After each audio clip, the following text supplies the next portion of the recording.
Welcome to episode 2 of this special series here in Boston at Harvard Business School. And we are in for a treat. A friend of the show, a friend of mine, the king of the S-curve, Paul Nunes. Welcome to the show. Thank you, Aidan. It's great to be here in real life, as they say. Brilliant to have you. And you can see Paul's body of work here. I haven't included mass affluence. That's because we're going to do an episode or two on that in the future. It's nearly 3 years, man, now since we covered your body of work. Yeah, it's been a while, and I was thinking about a couple of things. One is you studied S-curves. You've worked in them in application for over 30 years. But on top of that, you studied them before you even applied them. So you've done a huge body of work, and this includes in jumping the S-curve, but in practice, in different companies, seeing it in the field. You've talked about it since you're out of Accenture. There's a lot of knowledge there. And I wondered what has changed, because one of the things we kind of nerded out, we went for a coffee yesterday, we talked about this, was how there's a verticalization of the S-curve. So there's less and less time for adoption of a new technology, or there's less and less time to milk the cash cow if you're on that S-curve in the first place. There's a lot in there, but I'd love to talk about that and use it maybe as a spine of our conversation today. Yeah, I think it's a great question. And as we talked about, there's a lot of folks that understand the S-curve now and are sort of believing it. And we all kind of know that, there's a life cycle to every business. And then, over time, what we recognize is that technology has really accelerated that, which we understand that it would. And then, so out of jumping the S-curve where we said, how do you get to the next one? We recognized that technology was shrinking that and actually deforming the shape of the S-curve. So now we talk about the shark fin. And I know you love that. And we'll talk a bit more about the shark fin. But it's this idea that everything happens much faster and the nature of even innovation, there's no startup in the curve. There's no early adopters anymore. We can talk some more about that, but either it's right or it's not. So you have this big bang disruption and then it closes out. Now, what I've started to hear a lot more about lately is this idea that, maybe it's just going to become a continuous cycle. It's going to become, one moment in time. What happens if it keeps shrinking? So I've given that, and some of my colleagues, and of course, this is a team effort from a lot of great co-authors of mine, Larry Downs, Tim Breen. But the idea is, so what comes next? And does the S-curve ever really disappear when it becomes a completely vertical kind of curve?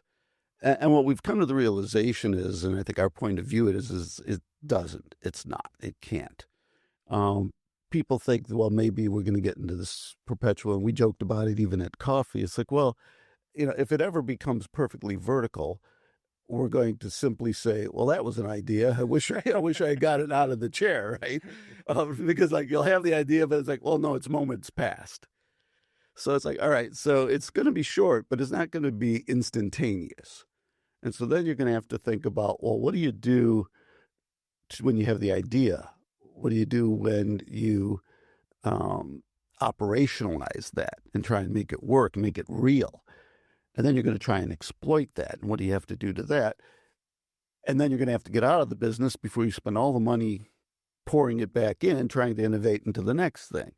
And so that's the fundamental point of the shark fin, of Big Bang disruption. Now, in Pivot to the Future, because, this is sort of the cycle, we realize, what real businesses have to do is manage really 3 or more S-curves at the same time, because you have to have the historical S-curve. You have your old, your now, and your new, and they feed each other. So that was the insight there, and that we looked again and again when we looked at successful businesses. And importantly, what happened is that the nature of CEOs had to be CEOs that managed simultaneous S-curves, simultaneous businesses, not just one. And so a good example there, we used Reed Hastings at Netflix. Netflix was DVDs for the longest time. I think now they still have $50 million in business in DVD distribution. But for the longest time, they maintained that along with their other ones, online distribution. And then, of course, using the insights from the data from online distribution to actually get into the content creation based on that. So you're running that together. But we think there's now actually a fourth element of what's happening to S-curves.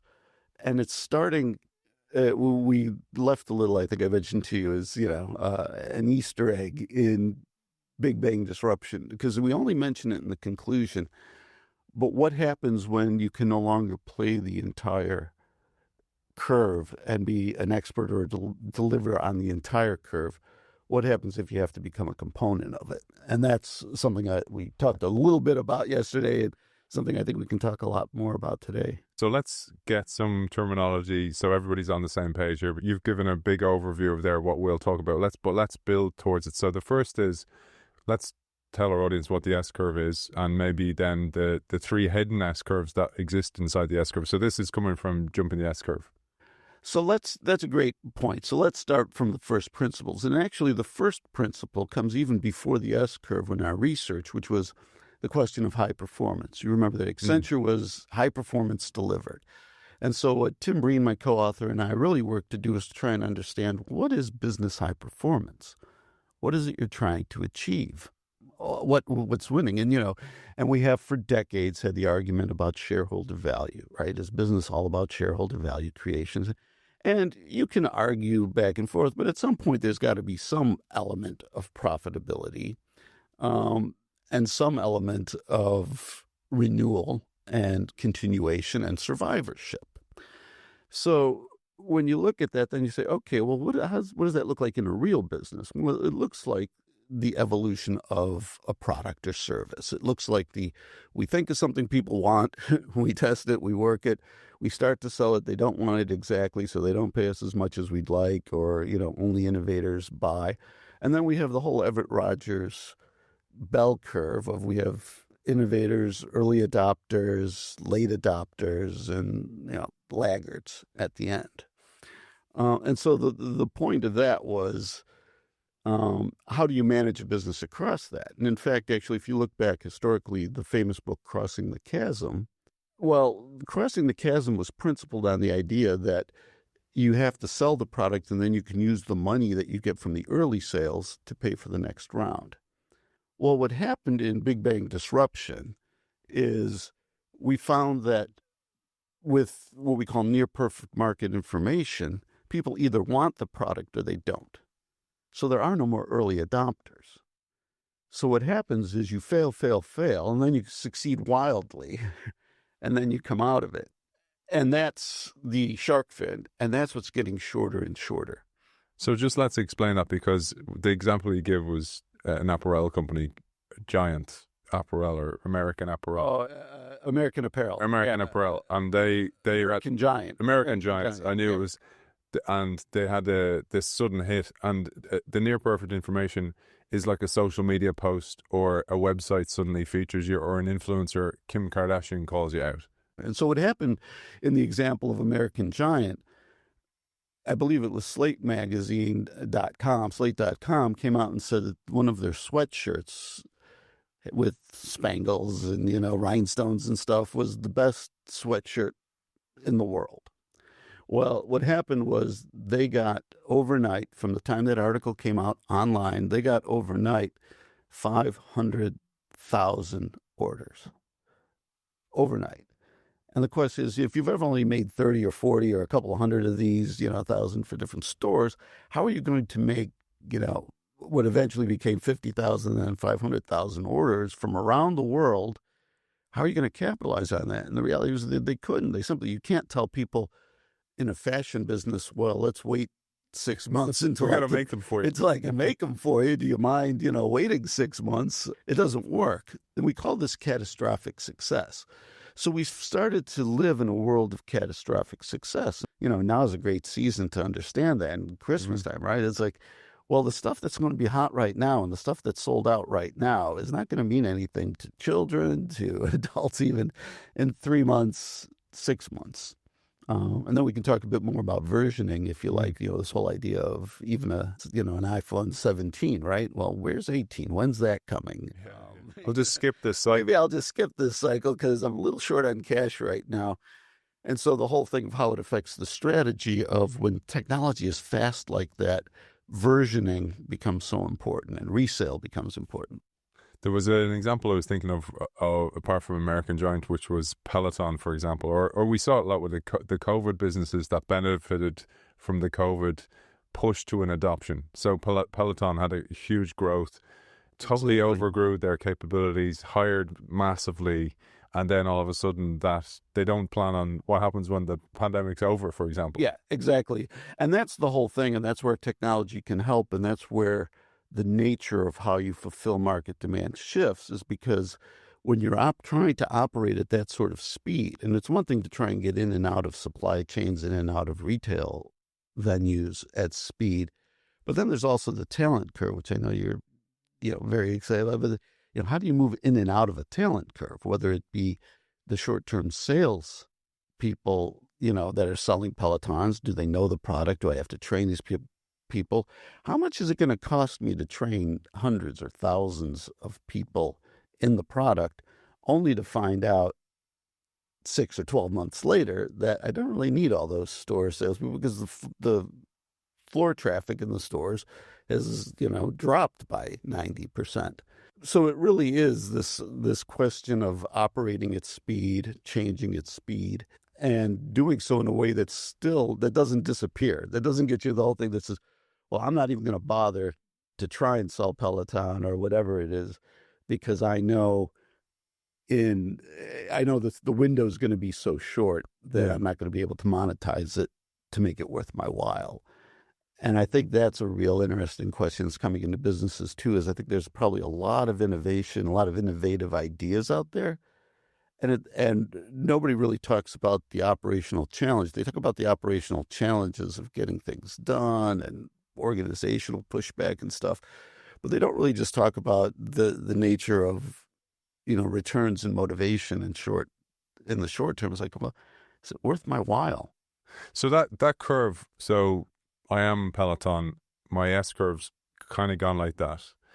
It's also a shark fin. So the one of the ones I thought about the shark fin is, if I see a new technology coming like AI, if I was to follow Everett's bell curve, I go, I have time to build up the capabilities of my organization, see the technology coming, maybe reshuffle my stack to be able to be an AI first company.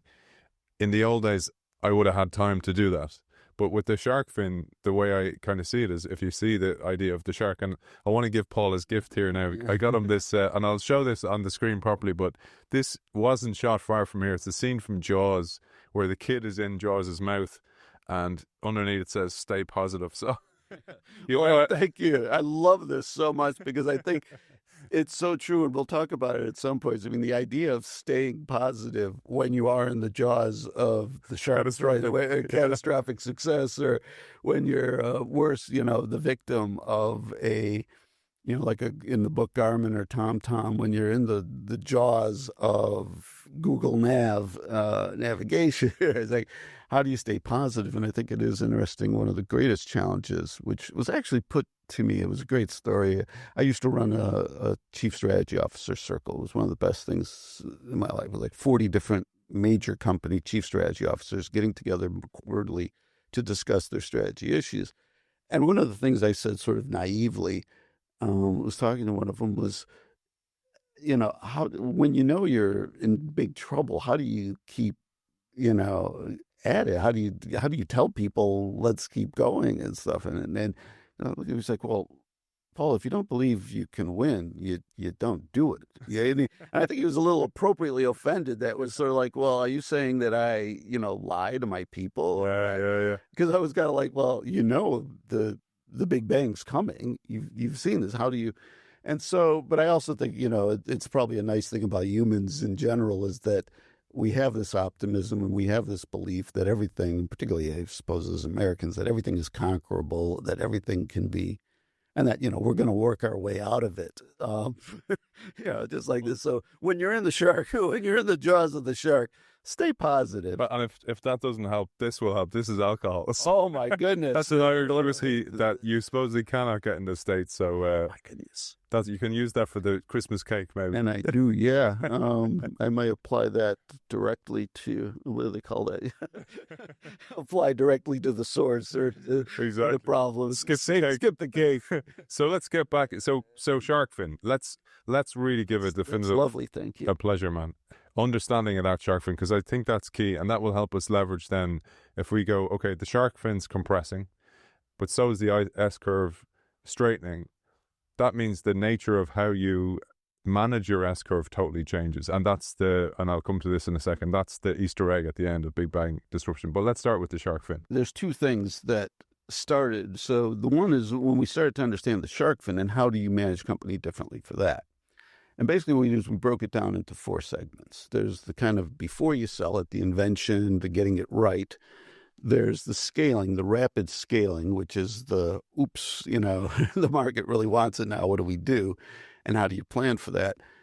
Then there's the peak, and the peak hits in saturation. And so there's the bust cycle, essentially. And what most companies a lot of companies haven't experienced is that the nature of rapid saturation, and they don't even really have the thought of it. I worked for a cruise company that never thought it was, they didn't think about a lot of things in terms of who the competitors were. A big screen TV can be a competitor to a cruise, right? And so particularly if you start to get into the world of saturation. But how many cruises should you take in a lifetime? It's like, well, we're so busy selling cruises to mass affluence, the original book, that we don't even want to think about. But yeah, some of our American markets and stuff, we're starting to see some saturation. People don't want to cruise every year, every month, every whatever. And so how do you, cycle that through for people? What are you doing? But so this question of how do you innovate?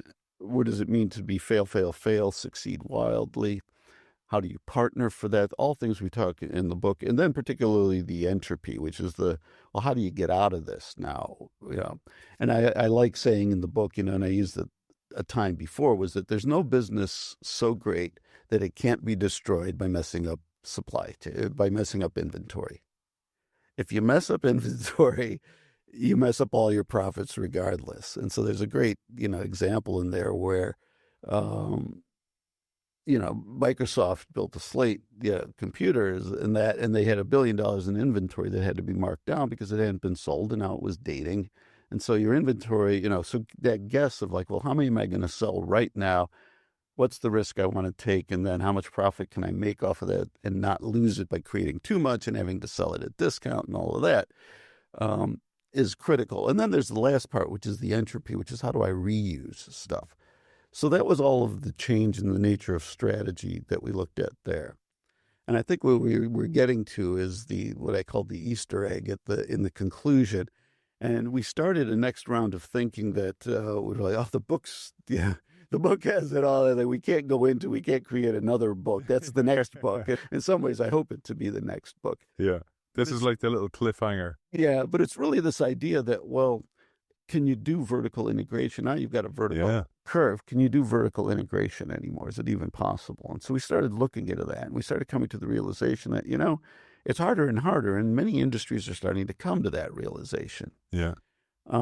So in short, what we recognize is that it's not about becoming a supplier with your leftover technologies, your leftover capabilities. So one of the things we said in the book, Big Bang Disruption, and recognize is that, well, you can become a supplier after you have your own products. So you make it, like Texas Instruments or whatever, you make your own stuff, you make your own products, and then you start to become a supplier to someone else. We started to realize, well, no, maybe being a supplier is a good enough strategy on its own.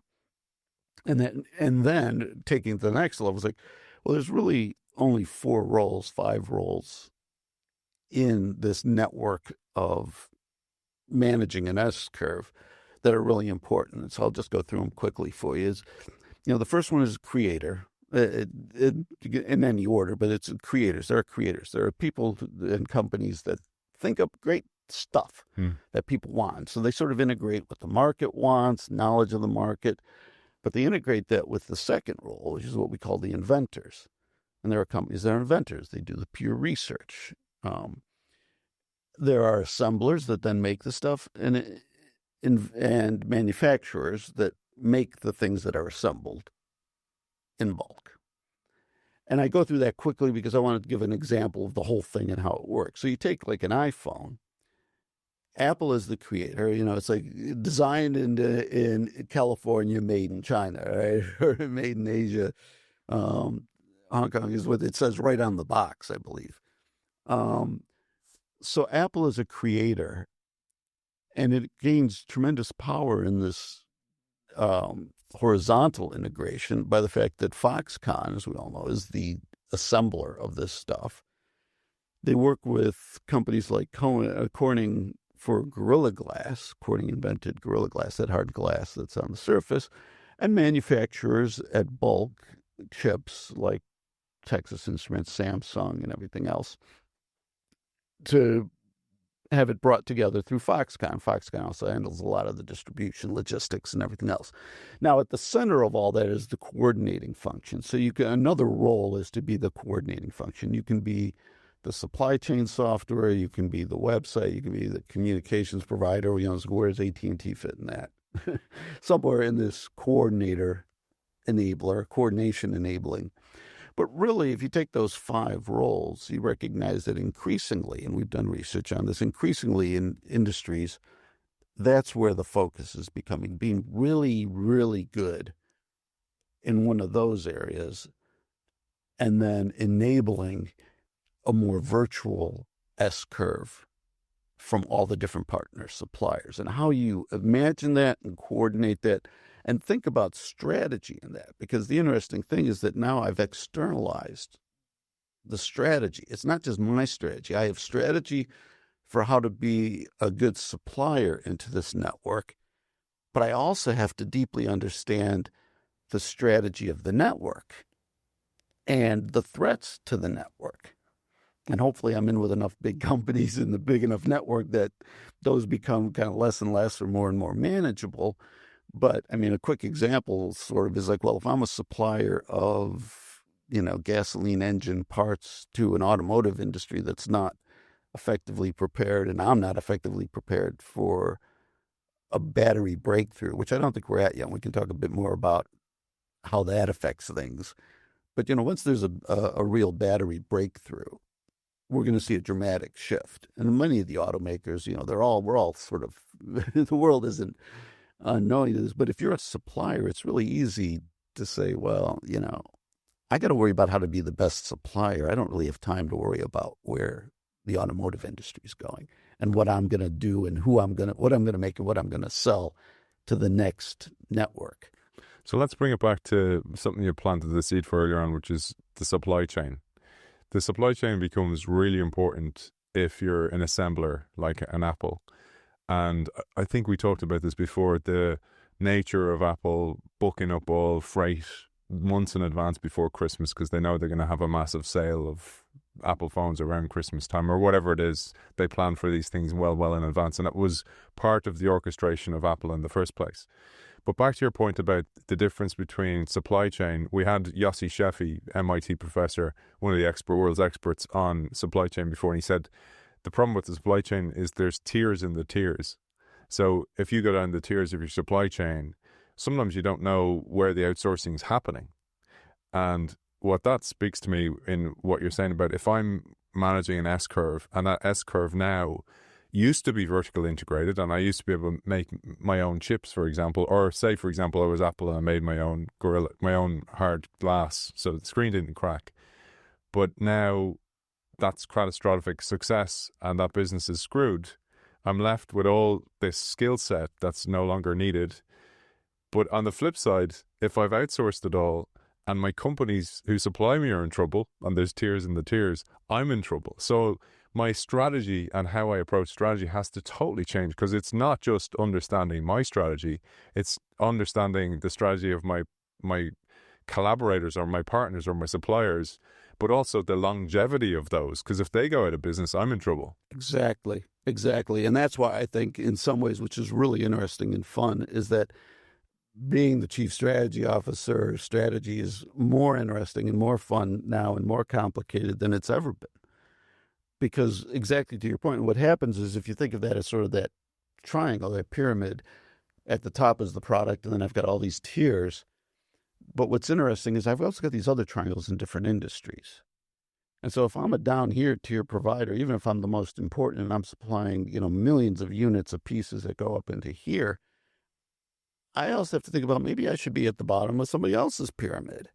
And who can I knock out there, or one level above or down, so that I get the volume and the scale across the pyramid? So if I'm a chip provider, well, there's chips for AI, there's chips for this and that, but there's also chips for military defense, industrial units. There's chips, but still my core competence is in making chips. But each of those industries has a different need, probably, possibly, and so then, well, where do I see the connections as a strategist?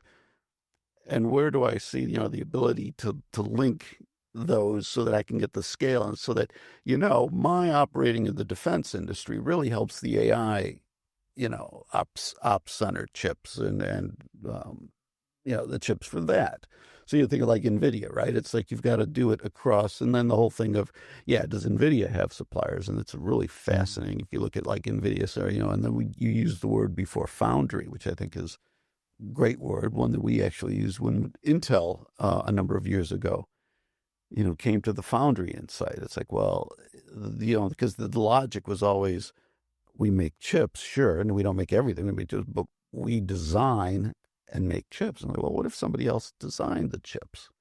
And now you get back to the 5 thing, because just to make a small minor correction, you called Apple an assembler, and we would say they're not an assembler, they're a creator. They don't actually build or make anything. Yeah. And so it's the same sort of question of, Intel and the foundry. It's like, well, do you make the chips? Do you design the chips? And so they have those issues there. I'm even talking to, it's like, well, should Intel just design chips and outsource it to other makers? Or should they actually concentrate on the capability and having unique global capability in making chips, and then make everybody's chips? So you come to us and say, hey, that's a nice design. We can make that for you. And I can tell you that we've spoken about this to lots of different industries. Like, you think of something as basic as soap, right? Detergents, other things. Like, well, should I be in the business of having a lot of research and science in making soaps? And then if I create a detergent, and all of a sudden, what if I invent this detergent that really gets out stains? It's brilliant. Now, do I have to produce that and sell that and create commercials for that or should I just sell that to a soap maker, to a detergent maker? And then the question of, can I find a detergent maker that has the capabilities to make it the way I want it, or with the chemicals that I want to use, and that? So there is some opportunity. So I don't want to be telling people, give up all of your, vertical integration specialties, your synergies. It's like, there's a lot of synergy to innovating off of certain components, capabilities that and then building the solution out there. Those will remain for a time. But you really have to ask yourself, do I want to put more money into my factories, or do I want to put more money into my innovation? And then it's, if it's in the factories, well, then how am I going to use some money to buy other people's innovations or to bring them in? Because even for Apple to go to Corning and say, the story, if you look in Isaacson's book, the story of Steve Jobs going there and saying, look, I need, something hard. And Corning said, well, we've got this thing in the lab. It's on the shelf. It doesn't really work. It cracks all over the place. And anybody who's owned an iPhone knows how Gorilla Glass used to crack. And, buying insurance against your crack. Yeah. Why? Because it's super, super hard. But if you create the flaw in the crystal structure, it cracks. And then the other thing is, when you're making the glass, a lot of it cracks. So there's a lot of waste. So they were like, well, we can make it for you, but you got to buy 1 million units. And that's the only way we're going to be able to pay off figuring out how to manufacture this at scale, because it's not there yet. And So that partnering with innovators, with inventors from creators. But so we think and we see, and as we look at different stuff, it's like, if you're focused on creation, then how do I get access to all the things that are in the labs? How do I have the people who can appreciate that, who have the energy to go out and find all those things? How do I have the relationships to be able to, like Steve Jobs, to walk and say, well, all right, well, I'm not going to meet a low-level scientist in a coffee shop. I'm going to go straight to the CEO. There's going to be Steve Jobs and the CEO of Corning getting together and saying, hey, this is what we need. This is what you have. Let's put something together. One of the things there, I was thinking about how with Clayton Christensen, when he wrote the Innovator's Dilemma, it was the source of his work was understanding the disk drive industry. And Kim Clark told him at the time, he said, disk drives are like the fruit fly of industry because the life cycle is so quick. And then I thought about how equally, say with Nvidia, it's the same thing. The life cycle of chips and semiconductors is so quick. The cycle of improvement, say for example, you're saying, I'm skipping iPhone 17 because there's an 18 coming out a month later, or M3 chip, M4 chip in a Mac. I'll just wait for the next cycle, because if it's Moore's law, the increase in performance is so great that I'll just skip a cycle. So I was thinking about those two things. And then I was reading about the Nvidia story. There's a great new book on Nvidia out at the moment, and how Jensen Huang, his whole thing was like, we're always a few months from bankruptcy. And actually, when you look at your frameworks and you go, that is possibly true. So the way Nvidia dealt with it is they have this mental model of work called hyperspeed. So they work at hyperspeed. But he eventually realized that if I have all my teams working on a chip that is for delivery in 3 months, by the time they build the capability and build that chip and it's delivered to the client, there's also the need for the next cycle of chips. So he had separate teams, and they're almost working on different S-curves at different times. So with your work, I found your work very happy. So in my head there, I can clearly see all these S-curves that if I'm a strategist in an organization, I need to be managing all those S-curves. And they also then affect, like Conway's law, the structure of my organization and the structure of my capability in that organization. Yeah, and I think that's exactly right. Because what happens is my mind is reeling with a bunch of good ideas or things. One is the whole multiple S curves, and that's the whole pivot to the future thing. Is perhaps your business has to actually be operating on 3 different generations of disk drives. Or perhaps you have to make the decision that your business is 1 generation of disk drive, and when it's over, it's over. And nobody really does that, which is part of the problem. Everybody spends the profits trying to create the next generation or win in the next cycle, and they burn all the profits from the current cycle. And there's great stories that are old, but going back to my business school days, but the whole thing of like switches, phone switches, and the companies, the name's not at the top of my mind anymore, but the different phone company switches had the same thing. It's like, well, are you going to put in phone company switches that can handle 1,000 people or 1,000 phone numbers versus 10,000 phone numbers? And once I put in phone switches that have 10,000 people, what about the guy who's coming to me with ones that have 1 million switch?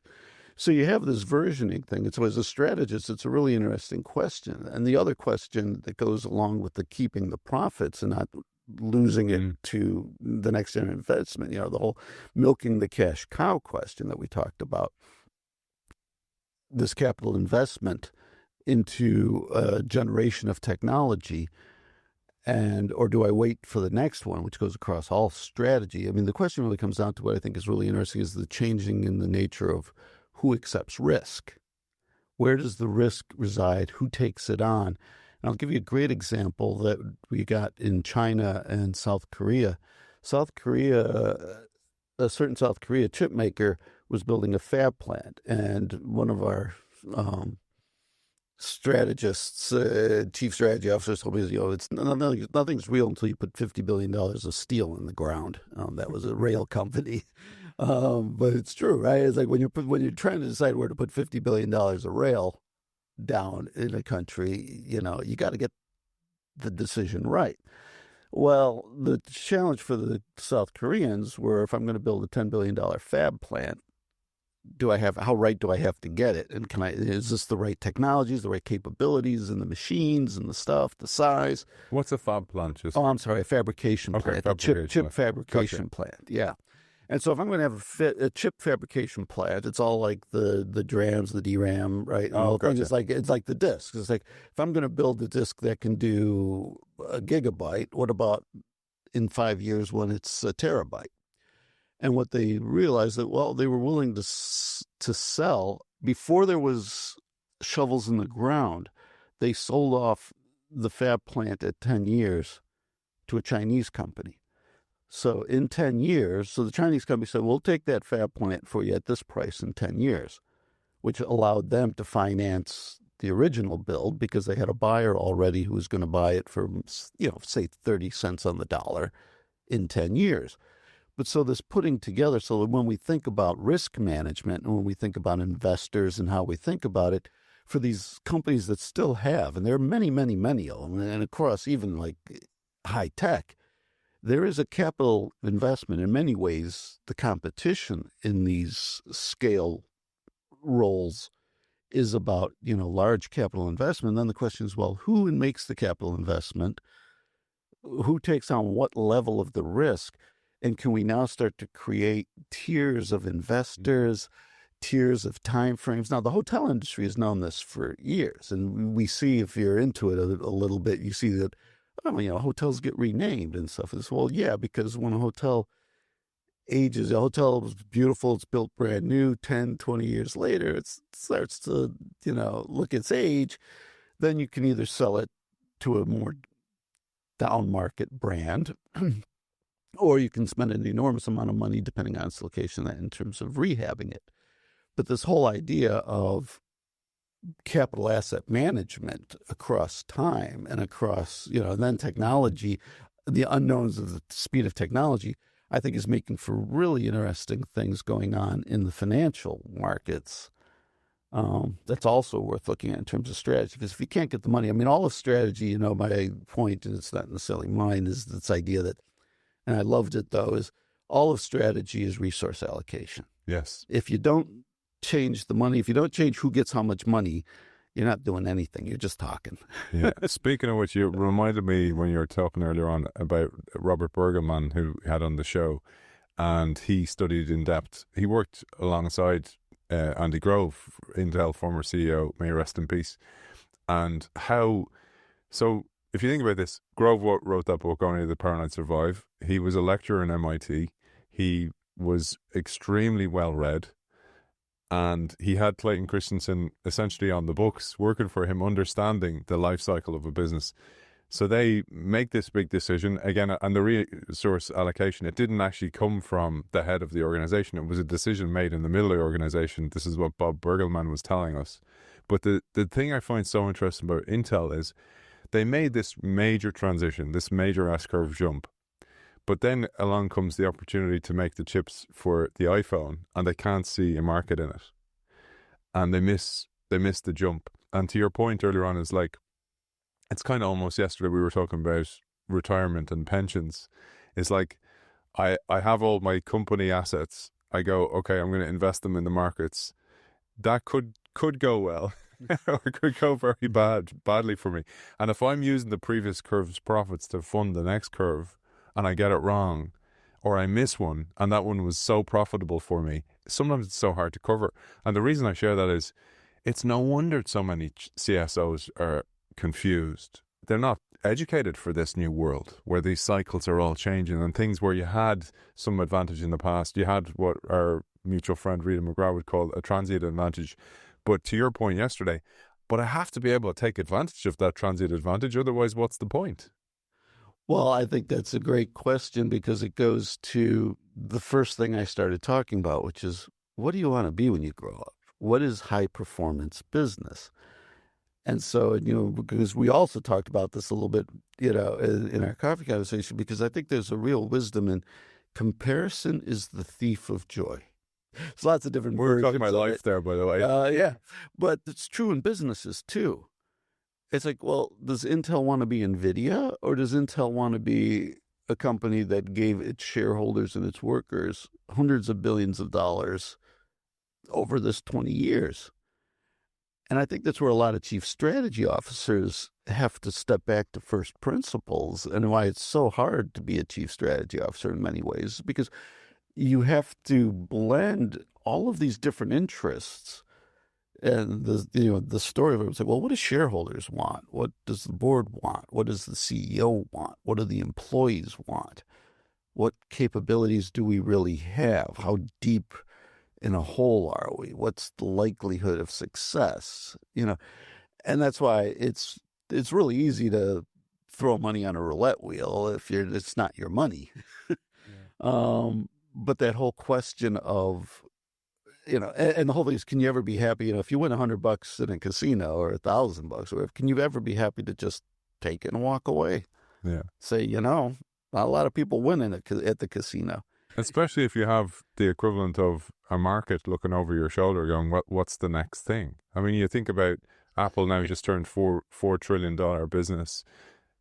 Cook is on his way out. They're trying to create the next curve. What is that? People start talking about an Apple car. The market is like constantly, give me more, give me more, give me more. So there's a challenge to just going, we have enough. We're just going to manage the curves we're doing today because of that pressure. But you have to take it in the context of that and say, well, all right, so, and this is where the pivot to the future comes in, is to say, all right, well, we have history, we have brand value, we have people value, we have these curves in our portfolio. And then we have to say, well, what's the intelligent way of managing these curves? Because the other thing is that it's very hard, unless you really are operating on the new kind of edge of the world network business, it's very hard to have the capability, to have the capital even to start a new business, right? So entrepreneurs can't start new rail. I'm not going to go in and start a new rail line. I'm not going to go in and, almost changing in pharma. I was going to use pharma as an example, but it's getting easier to be a real startup in pharma, and that's part of the risk, right? But there are lots of industries where there's still this capital requirement. And so the question is, how do you finance things? And this was the big question that we looked at for a lot of things. Is like, do you finance it out of these old businesses? And then, in Pivot to the Future, it was really interesting is that for ourselves, even at Accenture, this whole thing of like, well, do you reinvest in the innovation in the old business with the profits because it's still profitable with it's possible? Or how do you steal the money, how do you steal the profits from this business and put it into the next business? And then you're raising the great point of, is should you? And I think the answer to that is so context-based that I would argue that's why you need a great chief strategy officer. Yeah. But the other thing about your point, you said you had the network of 40 strategists, chief strategy officers, is that you have to be so outward looking now. So you have to, the way you would say an entrepreneur has to get out of the building. As a CSO, you have to almost be living out of the building, understanding the strategy of all those suppliers we talked about, those people who are helping you. The term I was looking for rather than an assembler for Apple is more like an orchestrator. If you're more like an orchestrator, yes. You have to understand who plays the instruments. Yes, exactly. And my take on it is there need to be orchestrators, and I love that term. So I think that's because I think the chief strategy officer in many ways, the CEO is, of course, kind of the chief orchestrator. But unlike where they always say you got to be the conductor of the orchestra inside the company, it's like, there are these unique players that kind of see the whole picture. And we talked about seeing the inevitable future and the kind of nature of jobs. But Jobs, in some ways, was a great example of that. It's like outside, working with all those outside understanding, glass. How did he know to go to Corning to look for a different piece of glass? And having that vision, and we talk about them as visionaries. But I think there's that unique role you need, and it always comes down to people. A good chief strategy officer in the past, and especially now, is really a unique person in the sense that they are able to do exactly what you're saying. They read pervasively and everywhere, and a lot of times it's just the CEO doesn't have time for that, and other people in the company don't have time for that. But yeah, the role of who sees the big picture in all sorts of ways, the inevitable future, who's seeing all the little quiet signals, like they say, the signals on their eyes. And then who also understands what's deeply going on in the company, because you have to integrate that with what assets do I have? What am I working with here? What's easily replicable by a competitor, and what's unique to us and valuable that is never coming back? We give up the formula to Coca-Cola. We give up that brand value. It's not coming back. And it's still valuable 100 years plus, right? On. So seeing that and managing that, that's why I get excited about, just even from my far off perspective, but just, gosh, to be in that it's thrilling. I think it's a thrilling job. And you're speaking to the right audience here, but the problem is so few people actually have the time to read this. For those of you watching us on YouTube, there's a pile of books here, Paul's books on the table. Most of you, I would argue, have a pile of them on your bedside table. I will get through them at some stage, you just tell yourself. It's so difficult with so much information coming at people. And that's the other confusing thing. We have this abundance of, I think Herbert Simon said it, like this abundance of data, but a dearth of attention. In a time where we actually need the attention and the attention span to be able to absorb knowledge. And then if somebody feels like they're on a shark fin curve, and by the time I read that knowledge, it's going to be out of date. But one of the things I find fascinating about doing the show is history doesn't repeat, but it rhymes. Like all this information you have given us is, in a way, if you read it, if you understand it, if you apply it, it's applicable now more than ever before. It's just different technologies you're dealing with. And in a way, it's like, you know, when you're a kid and you used to cut out the dolls and then you pull them out, you know, that pieces of paper. It's more like that's your S-curves now. It's not just one. That's your transient advantages. It's not just one, because you have to understand the entire ecosystem. And that's a difficult thing for an organization to do, because, again, back to the point, they haven't been trained for that. Well, I think that's perfect, and that's, you know, your expertise there, Aidan, because I love when you come up with those things. It's such a great way to think about it. It's like you were cutting, you know, the chief surgeon, we were cutting the paper dolls, we were cutting that person. I can just see that image, and then you pull it out, and it's like, oh my gosh. It's not just there's one. Not just one for that person. They're all, you know, there's 20 of them, and they're all holding hands because they're all integrated. It's all networked together. So it's the perfect metaphor. I think, you know, when you look at it, everybody only has 24 hours in a day. And so what they talk about, I think, is important, and even in a good CSO, is it's focus and principles. And so what you want to do is simply make sure that you're focused on the right stuff and limit yourself to what you can control, what's important, and be comfortable enough, because you can boil the ocean. I mean, so it's been said, but what I find is a CSO that can avoid boiling the ocean, you know, is worth their weight in salt. And then the other thing is the principles, because again, you say it rhymes, and I think that's true. And so understanding, you know, the principles that you want to be based on. I want longevity over profits. I want, you know, ethical behavior. I want people values, whatever it is. But it's what do you want out of the business? What are the principles? And then what are the principles of how we make money? We make money by adding value. We're generous with our partners. We win together as a whole, inside and outside the company. Those things, it sounds trite and cliche. It's not my usual style, but I really do. And maybe I'm just, you know, maturing into it. But those are the things that are going to help you manage the scale of the problem. Beautiful, beautiful. Always a huge pleasure. I want to thank the team here in HBS Publishing. So we have in the back Simona, Dave, and Ellie. Thank you to you guys very much. And of course, to our sponsor, Kindle, who's always been with us and driving us to do great things like this, like coming over to Boston and the Harvard Business School. And of course, author of Big Bang Disruption, Jump of the S-Curve, Pivot to the Future, and Mass Affluence, which we will get to the future. Paul, the Shark Fin Nunes. It was great. It was really fun. Always. Cheers, man. Cheers. Perfect. Mic drop.